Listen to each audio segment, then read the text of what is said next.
भारत देश में क्या हो रहा है ये आप लोग जाना था, ढेर बतावे की जरूरत नहीं बा। समाज के प्रति अपना जीवन समर्पण करने वाला युवक, समाज सेवी क्रांतिकारी युवक, जिसका नाम भरत तिवारी बताया गया। समाज के लिए खुद को समर्पण कर दिया, अपनी पूरी जिंदगी समर्पण कर दिया और अपने आप को प्रशासन के हवाले भी कर दिया, लेकिन फिर भी उसका एनकाउंटर करवा दिया गया। युवक था आज के समय में जो लोग अपने जिम्मेदारियों से भागते हैं। अच्छा, लोग कहते हैं कि हर घर में वीर पैदा नहीं होते हैं। अगर लोग यह कहते हैं कि हर घर में वीर पैदा नहीं होते, तो हम भी कहते हैं कि हर माँ वीर पैदा भी नहीं कर सकती है। दुनिया में सबसे बड़ा मुश्किल काम क्या होता है? एक फौजी की माता बनना और एक फौजी की दुल्हन बनना। वो फौजी कब शहीद हो जाओ कोनो अता पता नहीं बा। अपने ही समाज का एक लड़का जिसका नाम भरत तिवारी बताया गया, अपने समाज के लिए अपने आप को कुर्बान करता चला गया, अपने आप को प्रशासन के हवाले भी कर दिया, लेकिन फिर भी उसका एनकाउंटर करवा दिया गया। नमन है ऐसे वीर सपूतों को जो अपने भारत देश के लिए अपनी जानों को निछावर करते हैं।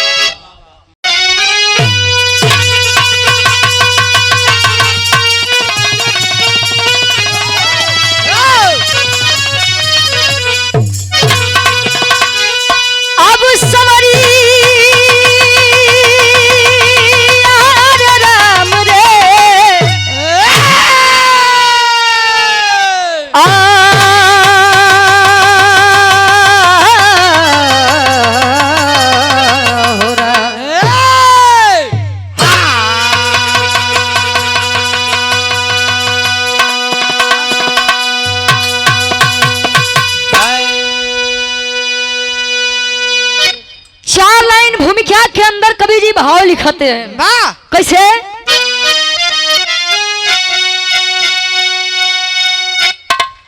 कहे चक्र सुदर्शन त्रिशूल बज, अरे विश्वकर्मा जी जिसको है खुद ही बनाए। कहे पुष्पक विमान की रचना किए, तो रावण भी जिसको हवा में उड़ाए। अरे कर्ण का कुंडल दधीची की हड्डी से दिव्य अस्त्र की देखो है रचना रचाए।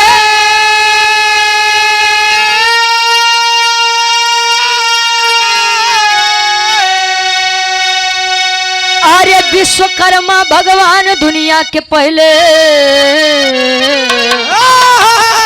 इंजीनियर है, बात यमलेंदु बताए।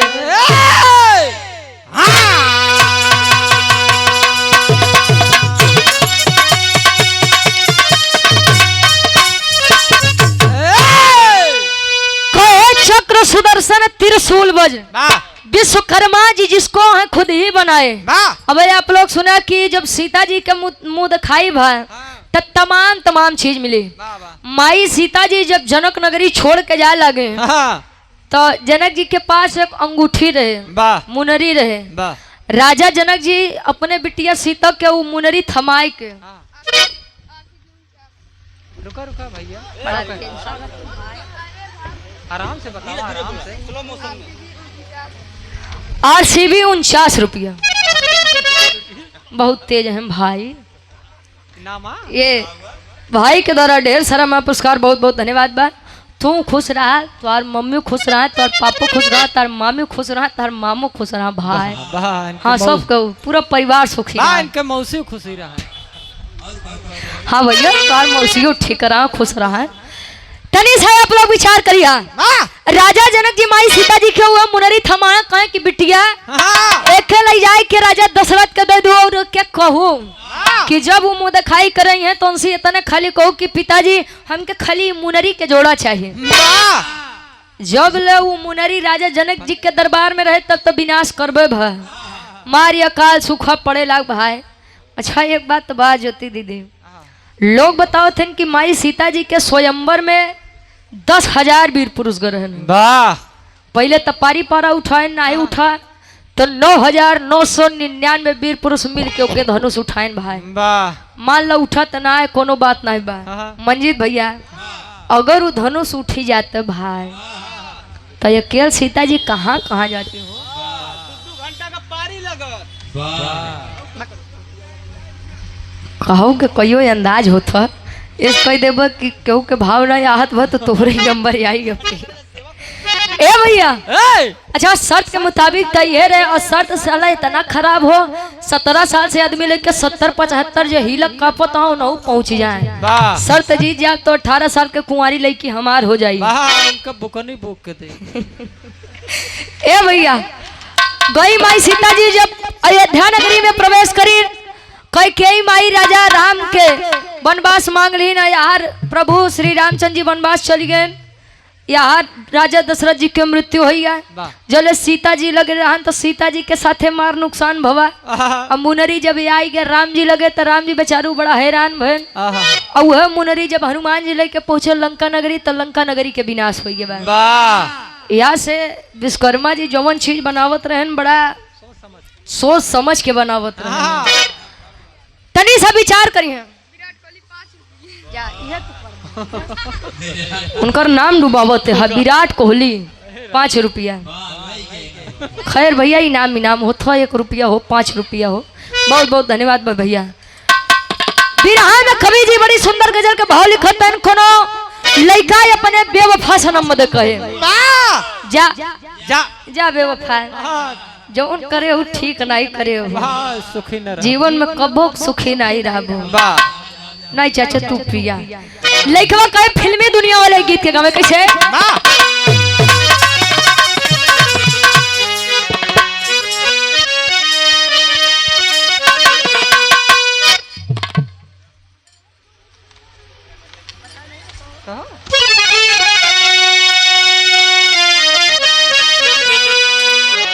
बच गया वो बच गया। हाँ हो बच गया।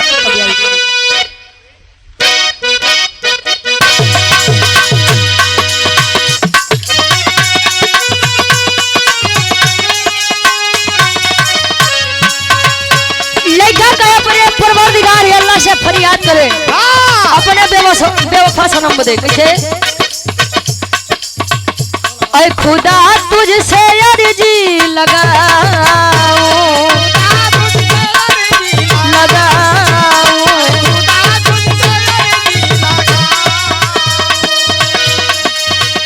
ऐ खुदा तुझसे अर्जी लगाऊं वो मुझे मैं उसे भूल जाऊं वो मुझे मैं उसे भूल जाऊं वो मुझे मैं ऐ खुदा तुझसे अर्जी बना ले वो मुझे मैं उसे भूल जाऊं वो मुझे मैं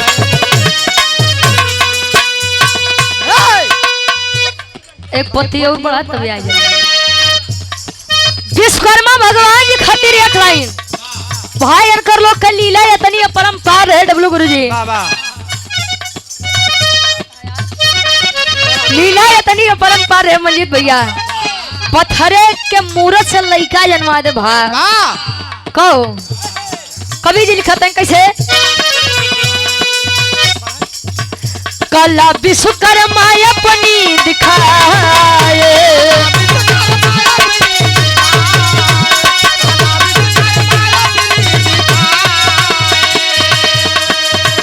कला विश्वकर्मा अपनी दिखाए अस्त्र शस्त्र ले वस्तु बनाए अस्त्र शस्त्र ले वस्तु बनाए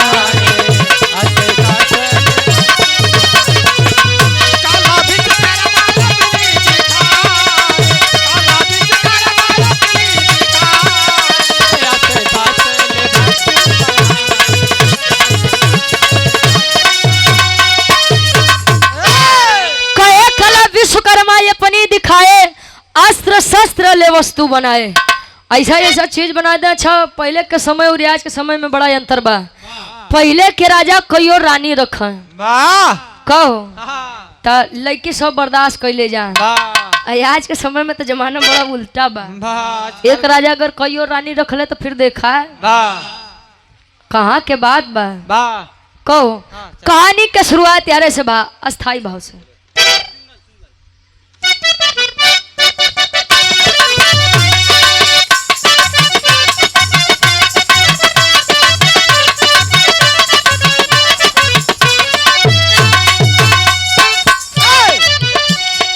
समय था सजा ऐसा इंद्र के दरबार रहे, समय था ऐसा सजा इंद्र के दरबार रहे, नृत्य घृताक्षी का सबके मन में वार करे।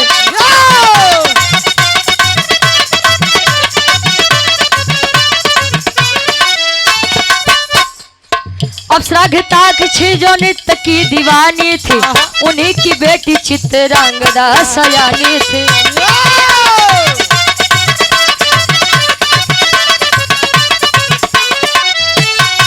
लोगों की भीड़ में जब दोनों सजा करती थी, लोगों की भीड़ में जब दोनों सजा करती थी, बस यही बात विश्वकर्मा बुरी लगती थी।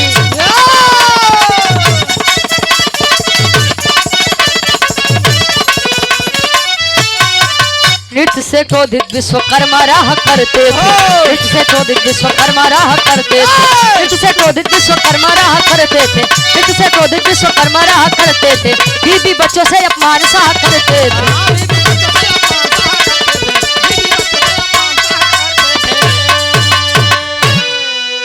तनी सा कहानी पर आप लोग विचार करिए।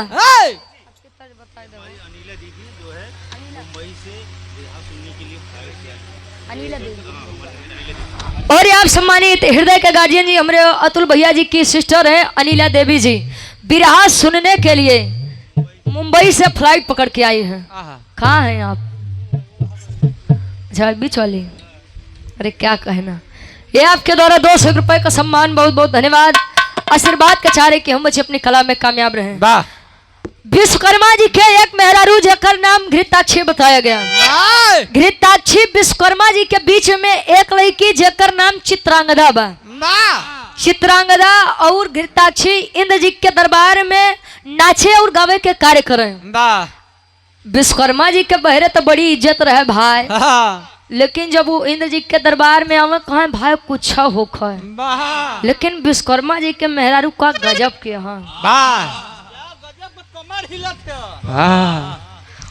का देखे में लगे। अरे बाप रे, इनके देख के तो यह लगत बा कि कहाँ से तनी सुंदर लड़की आई बा।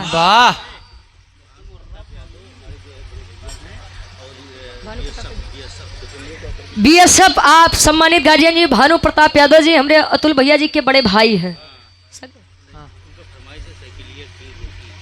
के बाजे रोकी सपक के साइकिलिया। अच्छा 500 रुपया बहुत बहुत धन्यवाद। आशीर्वाद के चारे के बच्चे अपनी कला में कामयाब रहे।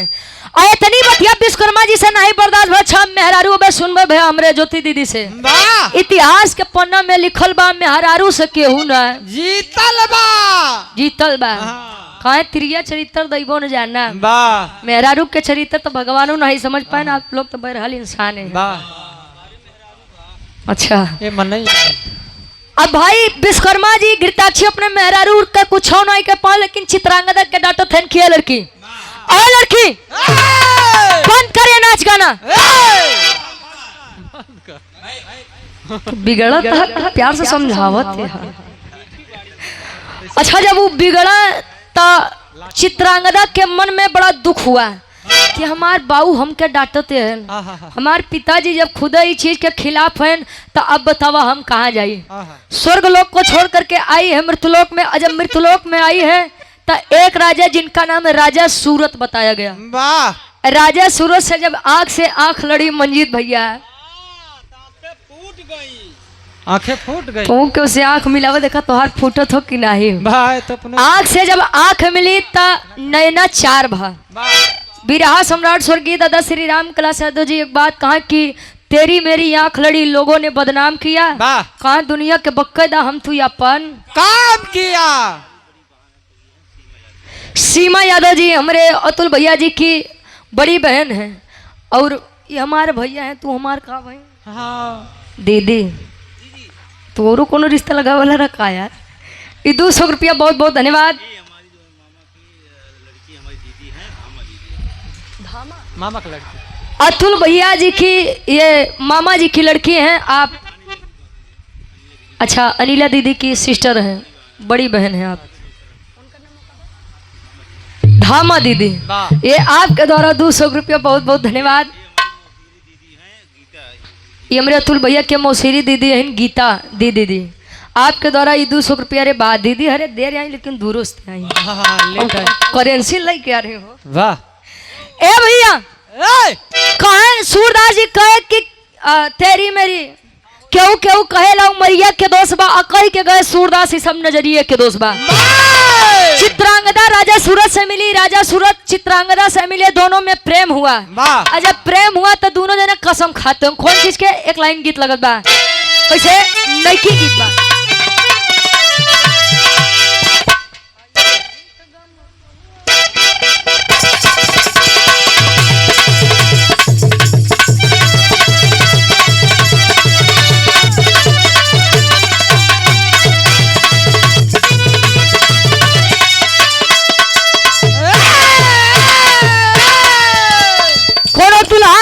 दुल्ही के बड़ा माने, बड़ा प्यार करे।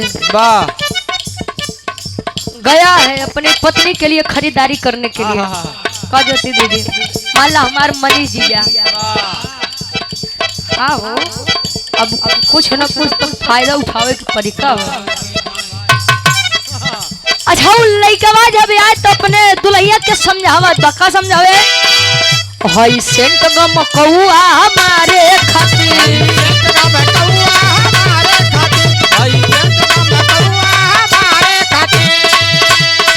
सब सामान बावे तोहरे सिंगारे खातिर।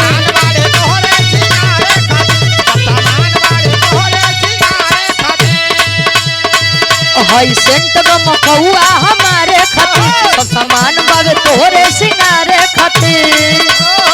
तोले दुल्ही कह माला मा दीदी कहा गुली लैला झुमका लैला कजरा हाई फाई।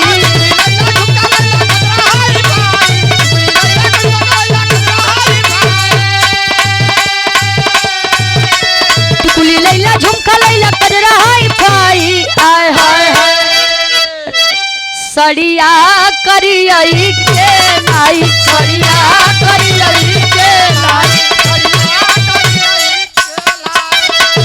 लेकिन जब दोनों में प्रेम हुआ, राजा सूरत और चित्रांगदा के बीच में जब प्रेम हुआ, तब होके गुस्सा में कन्या वहां से चली।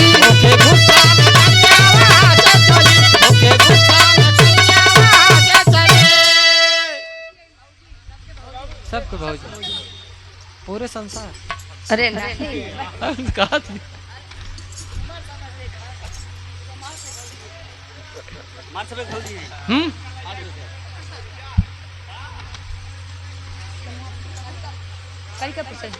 और सम्मानित हृदय के गार्जियन जी, कलिकापुर की ऐतिहासिक सरजमी से पूजनीय भाभी जी, ये आपके द्वारा सुंदर माला 100 रुपया बहुत बहुत धन्यवाद। आशीर्वाद के चारे के बच्चे अपनी कला में कामयाब रहे।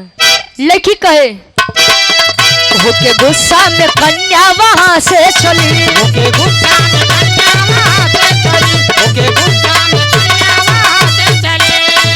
मृत्यु लोकवा में आई कचनारी कली, लोकवा में आई कचनारी कली, लोकवा में आई कचनारी कली। होके गुस्सा में कन्या वहां से चली, मृत्यु लोकवा में आई कचनारी कली। भटके इधर उधर कहे कि किधर जाई, इधर उधर कहे कि किधर जाई, इधर उधर कहे कि किधर जाई, भटके इधर उधर कहे कि किधर जाई।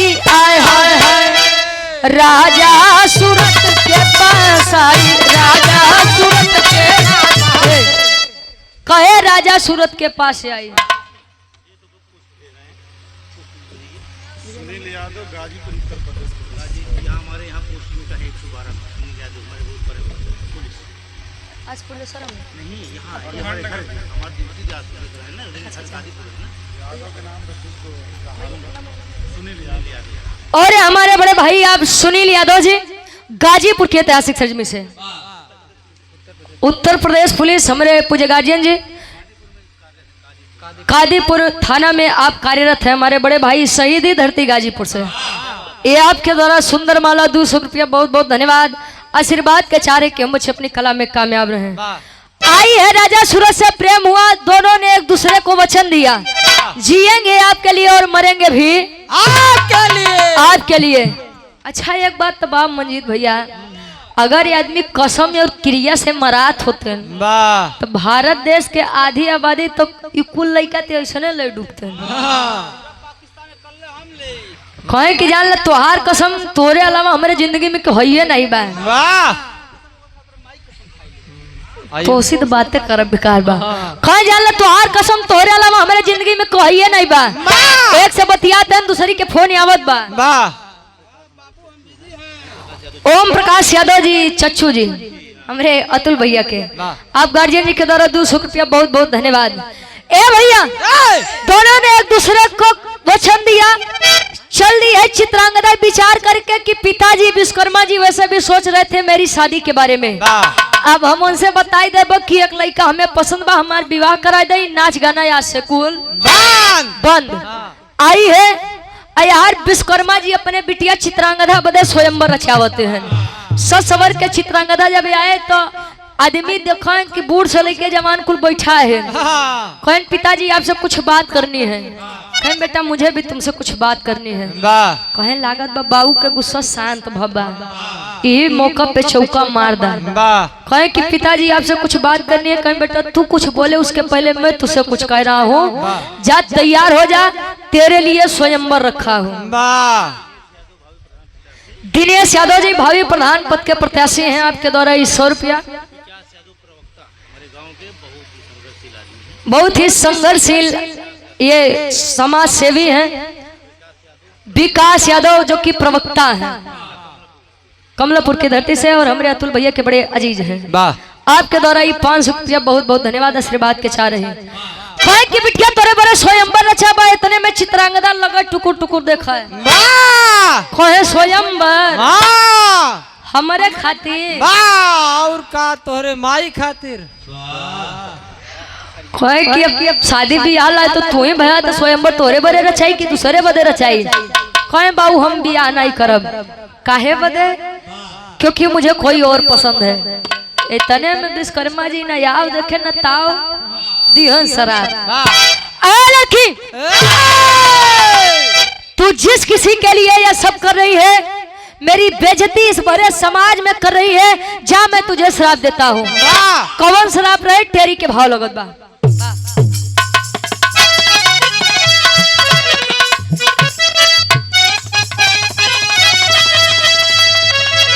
अरे स्वयंवर अपने आप रच दिए, ए भैया स्वयंवर अपने आप।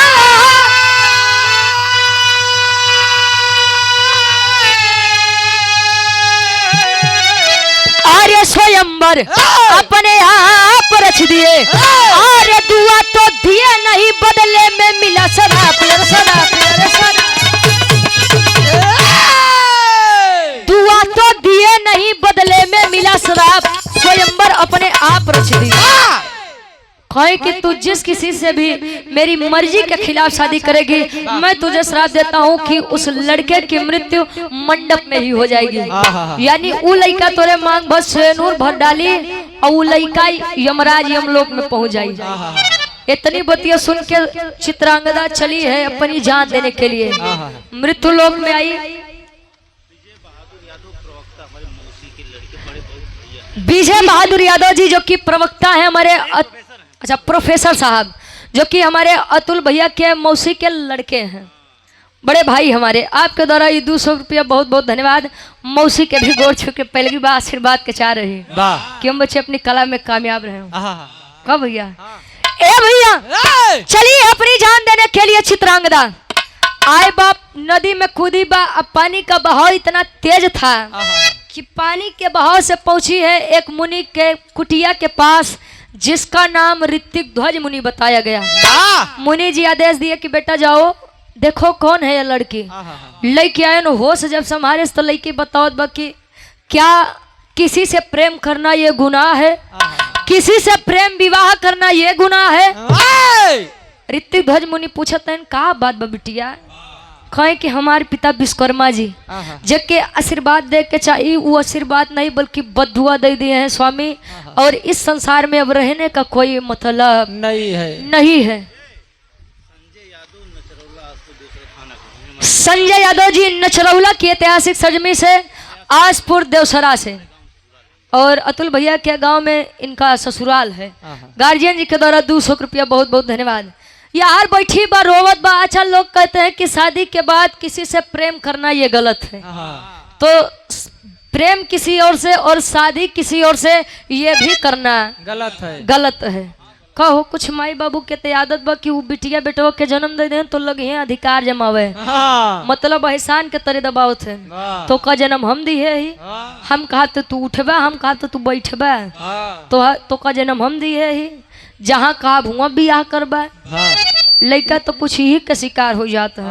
कहो ए भैया विश्वकर्मा जी चले अपने बिटिया के खोजे बदे चित्रांगदा के मुनि जी के पास है। मुनि जी समझाते हैं कि विश्वकर्मा जी तू तो इतना सम्मानित है, कुल देश दुनिया देखते है, लड़की अगर केहू से प्रेम करत बा तो ओकर बियाह करवाए दे। इतनी बतिया विश्वकर्मा जी सुन के गुस्सिया गए, कहाँ चुप रहा यार, तू संत आदमी, इज्जत बेइज्जत के कुछ पता बा न तोरे मेहरारू न तोरे लड़की, तो का जनबा इज्जत और बेइज्जत कर। इतने में मुनि जी गुस्सिया कहन विश्वकर्मा ढेर घमंड होगी बात तोरे, निकाल के कमंडल के पानी छिड़क दे, कहीं जा तुम्हारी विशाल काय रूप एक बनरे में परिवर्तित हो जाएगी। जब बानर बने तो भैया लगे में चारू मुक्ति मुक्ति मुक्ति मुक्ति चला पहुंचे कहा अंजन प्रदेश, जहाँ हनुमान जी का जन्म और लालन पालन भरे है। कुल अंजन प्रदेश के भालू बानर उबड़ कई बानर का देख के विचार करते हैं। का विचार करें बिरहा के आखिरी तरज लगत बा। हारन कम करा भैया, हारन कम करा, ज्यादा बोलो। हेलो हेलो ठीक बा, आखिरी भाव लगत बा, आखिरी तरज बा, आखिरी भाव नहीं। हाँ नहीं तो हम आए हाय कोनो लड़का कोनो लड़की से कहे अरे बितावा गोरी रतिया, अरे बितावा गोरी रतिया, तजाऊ भी न सारे बितावा गोरी रतिया। जब जाए के लड़किया बात करे तो कहे अच्छा सुना जात तो, लेकिन माँ बात सुना। अरे तोहे देव गोरी, अरे तोहे देव गोरी, हम टच के मोबाइल तोहे देव गोरी। ये तो प्रेमी प्रेमिका के बात रहे, लेकिन अरे ना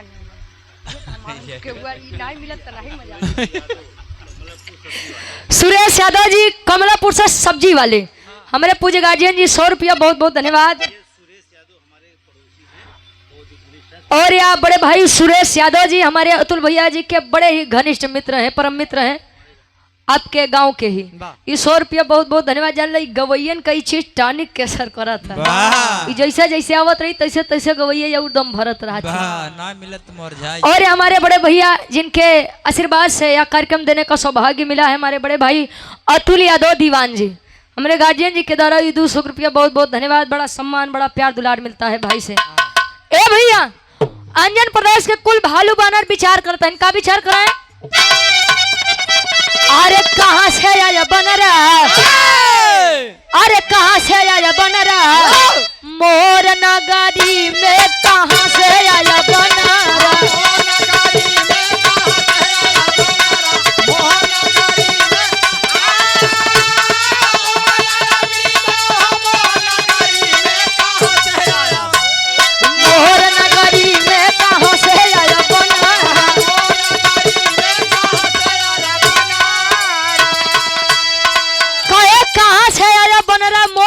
में बड़का बानर कहाँ से आए हो, एक पूछिया तो बड़ी लंबी बा।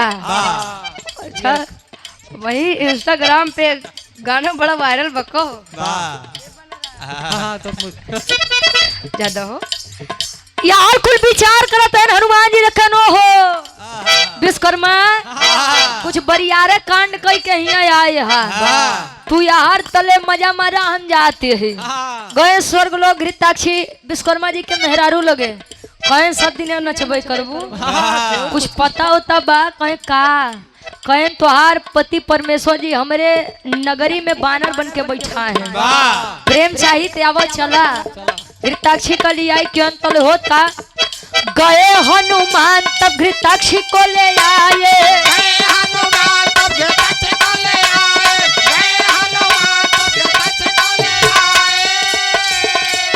बानर बन के विश्वकर्मा संबंध है बनाए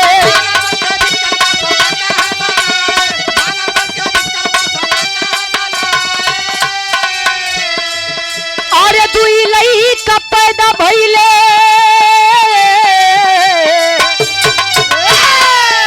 अरे दुई लई का पैदा भइले चर्चा सगरी में कहां से आया बनरा मोर नगरी में कहां से आया बनरा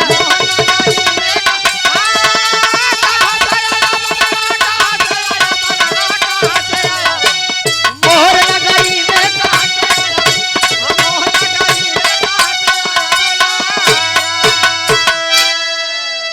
गए घृताक्षी को लेकर आए घृताक्षी लगे विश्वकर्मा जी के देख के मुस्कुराए अरे मोरे राम हमारे जनों को पुछिया देखा ये मोहना कैसे लाल हो गया बा मोहना कैसे करिए हो गया मंजीत भैया गर्मी से नहीं वो तो रहा था अच्छा वो हंसत बा मुस्कुरात बा हनुमान जी कहन ला उहे वाली बात कह दो इसे सही कहा बटे कि मेहरारू मेहरारूए रही हिया विपद परी बात तो तू लगत यहाँ मुस्कुराए अगर प्रेम चाहिए तो काम करा तू बनरी बन जा हनुमान जी को लोग देखो कहीं दिमाग में खराब बका इनके चक्कर में हम बनरी बनब इतनी खूबसूरत हम सुंदर हम बनी और केहू से न कम बनी कहे कि पागल हो गल का हम कहे प्रेम चाहिए तो बनरी बना नहीं तो निकला अच्छा भाई मेहरारू तो मेहरारू जी पिघल गया बनरी बन के लगे विश्वकर्मा जी के आगे लगे पोज पर पोज मार रहे के बोली सो लगा पोज पर पोज मारे विश्वकर्मा जी कहाँ छला मुक्ति के भाड़ में पहले जुक्ति वाला काम पहले जुगाड़ में लगी देखी काम सेट हो तक नहीं अच्छा चल दे घृताक्षी रूपी बनरी के पीछे लगे पीछे पीछे घृताक्षी कहे लागत बा काम बनत बा अच्छा बानर रूप विश्वकर्मा जी और बानरी रूप घृताक्षी के बीच में संबंध बना दोनों के संबंध से 2 बच्चों का जन्म हुआ 2 वानर पुत्रों का जन्म हुआ अब वो के रहनो के हम आखिरी में बताऊ अब यार घृताक्षी लगे हनुमान जी का देखे कि महाराज यहाँ आए रहे प्रेम करे बदे 2 ठिलाई क्या जन्म आई गए ना तू लोग देखा हम चले अब मेहरारू जब गए तो विश्वकर्मा जी का ध्यान टूटक किए रे यार सही बात है कि मेहरारू चाहे दे तो कम मती मार दे कुछ अता पता हम आए रहे मुक्ति के तलाश में यहाँ जुगाड़ में घूमे लगे गयन ऋतिक गजमुनि के पास हाथ जोड़ के बैठ गए कहे महाराज एक कहदा राजा सूरत के बुलावे हम आशीर्वाद दे हमार पिंड कटते कैसो बुलाओ ते राजा सूरत के कैसे पापट के भाव लगत बा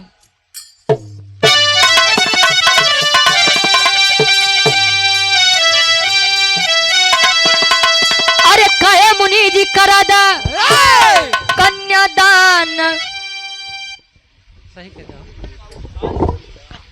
ज्यादा उसे मशीन के हिसाब से भैया तोहार सिस्टम बहुत बढ़िया बा हाँ जान लगे अरे कहे मुनि जी करा दा कन्यादान मान ना जाए देव अरे कहे मुनि जी करा दा कन्यादान मान ना जाए देव तना ही साबा दुनिया में अपमान मान ना जाए देव साबा दुनिया में क्या बात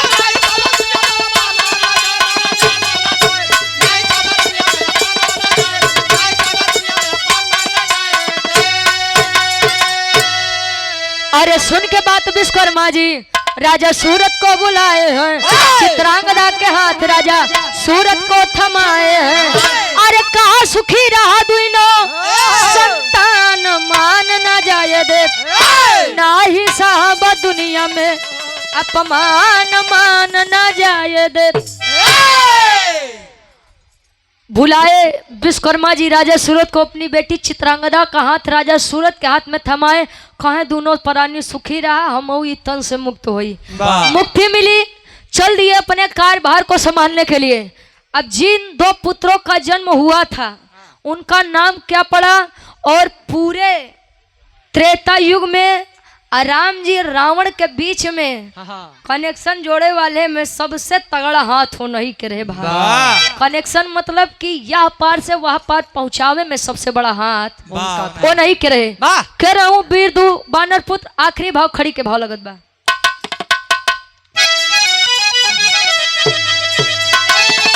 अरे अंजनी से ललनायक, अरे बजरंगी हो गए,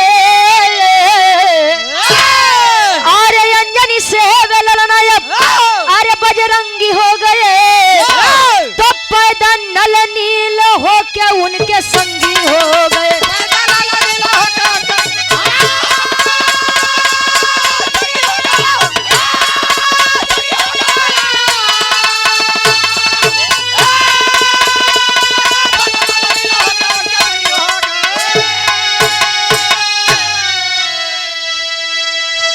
अरे महावीर लंका से खबर लेके आए, तो नल नील समुद्र के मार्ग हैं बनाए।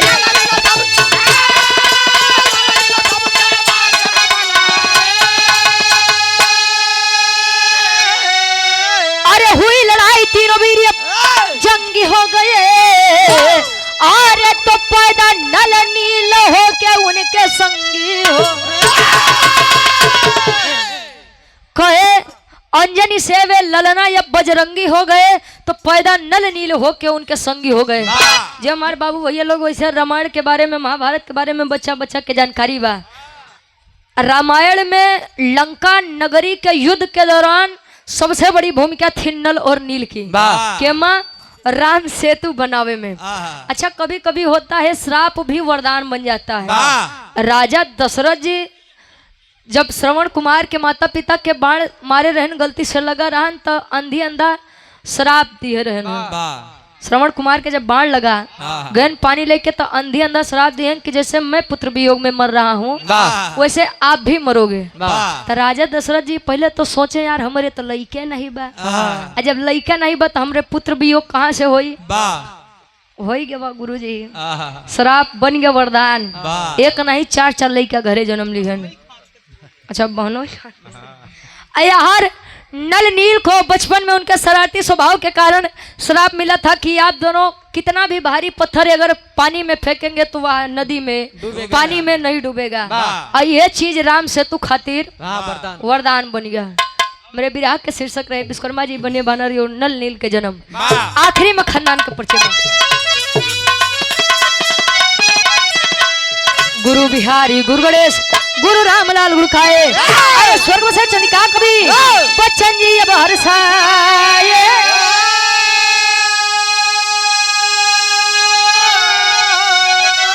अरे स्वयंवर अपने आप रच दिए, गाँव रुचि अदोबरी का पानी नाप, स्वयंवर अपने आप रच दिए।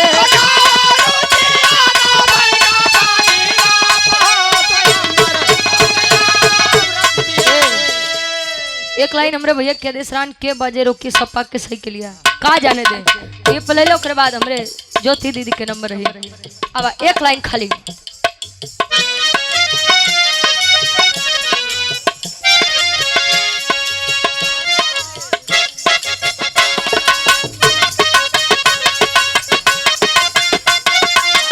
खाली एक लाइन के बाज रोकी के बाज रोकी सपा के साइकिलिया, के बाज रोकी सपा के साइकिलिया, के बाज रोकी सपा के साइकिलिया, के बाज। अरे मुंबई से लेके सफर कैलस दिल्लिया, अरे मुंबई से लेके सफर कैलस दिल्लिया, के बाज रोकी सपा के साइकिलिया, के बाज रोकी।